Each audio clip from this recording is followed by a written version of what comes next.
സജീഷ് ഇതിന്റെ അടുത്ത പോയിന്റിലേക്ക് വന്നു. ഇന്ന് പ്രതിപക്ഷ നേതാവും പറഞ്ഞത് ഇതാണ്, സർക്കാരിന് ഭയം അല്ലെങ്കിൽ BJP-യുമായിട്ടുള്ള സഹകരണം എന്ന ഒരു വിമർശനത്തിലേക്കാണ് വിഷയത്തെ കോൺഗ്രസ് കൊണ്ടുപോയത്, പ്രതിപക്ഷ നേതാവ് അടക്കം. ഈ ചർച്ചയിൽ അവസരം തന്നു. നികേഷ് തന്നെയാണ് അവതരിപ്പിച്ചത്. മറുപടി സജീഷിന് ചിരിക്കാനും പൊട്ടിച്ചിരിക്കാനും അവസരം മറുപടി ഇന്നലെ തന്നെ അറസ്റ്റ് ചെയ്തുകൂടായിരുന്നോ? ഇടപെട്ടില്ല. ഞങ്ങളുടെ പ്രതിപക്ഷ നേതാവ് പറഞ്ഞുകൂടായിരുന്നോ? എത്ര എളുപ്പമായിരുന്നു. ചോദ്യം കോൺഗ്രസിനെ വിട്ടേക്ക് സജീഷിന്റെ മറുപടി പറയും.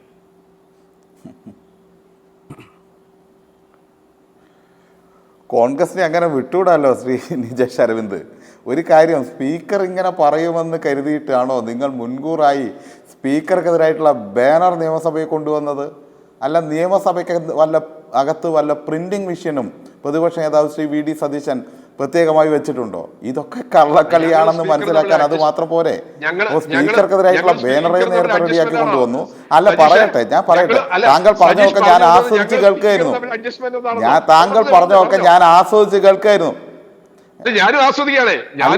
താങ്കൾ എന്ത് വിഡിത്താണ് പറഞ്ഞത്? നിങ്ങൾ സ്പീക്കർക്കെതിരായി നിങ്ങളിങ്ങനെ ഒരു കാര്യം, നിജേഷ് താങ്കൾ അങ്ങനെയല്ല, ഒരു കാര്യം കേട്ടാൽ മനസ്സിലാവും. ഒന്ന് ഈ കോൺഗ്രസിൻ്റെ അവസ്ഥ മനസ്സൊന്ന് വിടൂ, എന്നിട്ടൊന്ന് പറയുന്നത് എന്താണെന്നൊന്ന് മനസ്സിലാക്കാൻ വേണ്ടി ശ്രമിക്കൂ. അപ്പോൾ തെറ്റിദ്ധരിക്കപ്പെടില്ല. അത് താങ്കൾ കൂടി നല്ലതാണ്.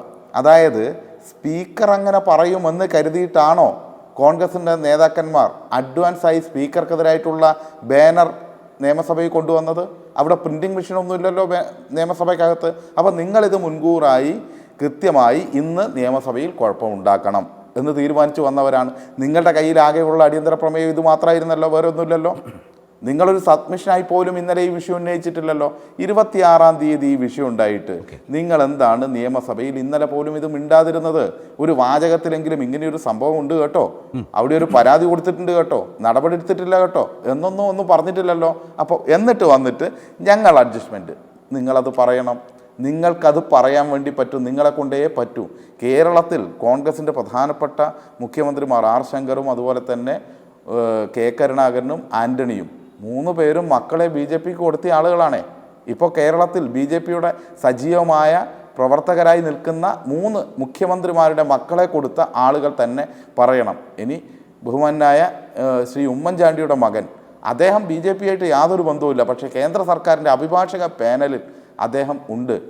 ഈ നാട്ടിലെ സാധാരണക്കാരനായ ഒരു സെക്കുലറായ നിലപാടുള്ള ഒരു അഭിഭാഷകനാണെങ്കിൽ പുല്ലേ എന്ന് പറഞ്ഞ ആ സ്ഥാനം വലിച്ചെറിയും. ഇതുവരെ വലിച്ചെറിഞ്ഞിട്ടില്ല. അപ്പോൾ കേന്ദ്ര സർക്കാരിൻ്റെ അഭിഭാഷകനായി, അതായത് കോടതിയിലെ സ്പോക്സ്മാനായി നിൽക്കാൻ ഈ ഉമ്മൻചാണ്ടിയുടെ മകൻ പോലും തയ്യാറാണ്. എന്നിട്ട് ഞങ്ങൾക്ക് നേരെ പറയുന്നു, ഇപ്പോൾ ഈ പറഞ്ഞ പ്രിൻറ്റുവിനേക്കാൾ വലിയ വർത്തമാനം രാജ്യത്ത് ഏറ്റവും കൂടുതൽ വർഗീയ വിഷം ചീറ്റുന്നയാളാണല്ലോ പ്രവീൺ തൊഗാഡിയ. ആ പ്രവീൺ തൊഗാഡിയുടെ കേസ് പിൻവലിച്ചു കൊടുത്തത് നിങ്ങളല്ലേ?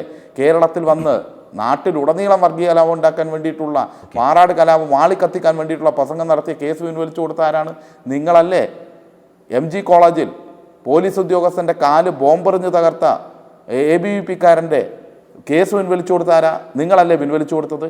എന്തിനേറെ പറയുന്നു, നിങ്ങളുടെ ഏറ്റവും പ്രധാനപ്പെട്ട കേരളത്തിലെ നേതാവല്ലേ KC വേണുഗോപാൽ. ആ KC വേണുഗോപാൽ ഇവിടെ ആലപ്പുഴയിൽ മത്സരിക്കുന്നതിന് മുമ്പ് അതേ സമയത്ത് രാജസ്ഥാനിൽ MP ആയിരുന്നു, രാജ്യസഭാ MP. പ്രധാനമന്ത്രിയാകാനോ മന്ത്രിയാകാനോ ആണെങ്കിൽ രാജ്യസഭാ MP മാത്രം ധാരാളമാണ് എന്ന് മൻമോഹൻ സിംഗ് ഉൾപ്പെടെ രാജ്യത്ത് തെളിയിച്ചിട്ടുള്ളതാണ്, ലോക്സഭയിൽ മത്സരിച്ചിട്ടല്ല. പക്ഷേ ആ രാജ്യസഭയിൽ സീറ്റ് അവിടെ 2 വർഷത്തിലധികം ബാക്കിയുള്ളത് അവിടെ വെച്ചിട്ട് രാജിവെച്ച് പോന്നു. എതിരില്ലാതെ തിരഞ്ഞെടുക്കപ്പെട്ടയാളിപ്പോൾ മോദിയുടെ ക്യാബിനറ്റിലെ മന്ത്രിയാണ് കേട്ടോ. ഈ KC വേണുഗോപാലിന് പകരം 2 വർഷത്തിലധികമുള്ള കാലാവധിയിൽ അവിടെ വീണ്ടും തിരഞ്ഞെടുക്കപ്പെട്ടയാൾ BJPയുടെ മന്ത്രിയാണ്, നവനീത് സിംഗ് ബിട്ടു. ഇതൊക്കെ അറിയാമോ? അതുകൊണ്ട് അത്തരം കാര്യങ്ങൾ പറയണ്ട. ABVPയുടെ പദയാത്ര കർണാടകത്തിൽ ഉദ്ഘാടനം ചെയ്യുന്നത് ആരാ?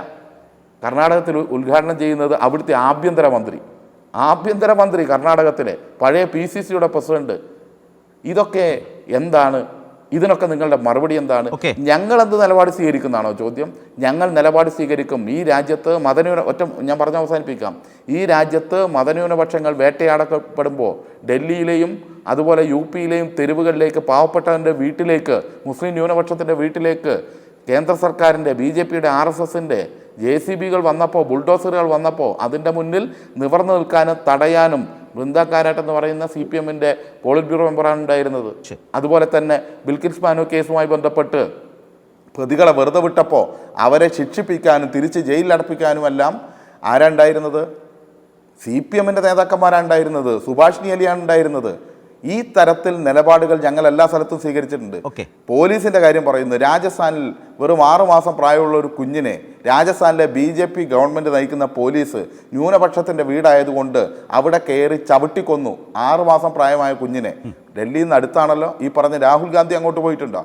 സോണിയാഗാന്ധി പോയിട്ടുണ്ടോ? പ്രിയങ്ക ഗാന്ധി പോയിട്ടുണ്ടോ? ഒരു പ്രസ്താവന നടത്തിയിട്ടുണ്ടോ? നിങ്ങളാണല്ലോ അവിടുത്തെ പ്രതിപക്ഷം. നിങ്ങൾ നിയമസഭയിൽ അടിയന്തര പ്രമേയം അവതരിപ്പിച്ചിട്ടുണ്ടോ? ഇല്ലല്ലോ. അങ്ങോട്ട് പോയി നോക്കിയിട്ടില്ല. ആ വീട്ടിലും എത്തിച്ചേരാൻ ഞങ്ങൾ മാത്രമേ ഉണ്ടായിട്ടുള്ളൂ. CPM ഉണ്ടായിട്ടുള്ളൂ. വേറെ ആരും ഉണ്ടായിട്ടില്ല. അതുകൊണ്ട് ഞങ്ങൾ ഏതായാലും നിങ്ങളിൽ നിന്ന് പഠിച്ച് സംഘപരിവാറിനെ എതിർക്കാൻ വേണ്ടി ഞങ്ങൾ ആ ക്ലാസ് തൽക്കാലം സ്വീകരിക്കാൻ ഉദ്ദേശിക്കുന്നില്ല. നിങ്ങൾ ഗോൾവാൾക്കറിൻ്റെ ചിത്രത്തിന് അടിയിൽ ചെന്ന് കുനിഞ്ഞു നിന്ന് വിളക്ക് കത്തിക്കുന്ന VD സതീശന്റെ ഉപദേശം സ്വീകരിച്ച് ഇവിടെ RSSനെ എതിർക്കാൻ ഞങ്ങൾ ഏതൊന്നും തീരുമാനിച്ചില്ല. ഞങ്ങൾക്ക് എന്താണ് ഞങ്ങൾക്ക് കൃത്യമായ നിലപാടുണ്ട്.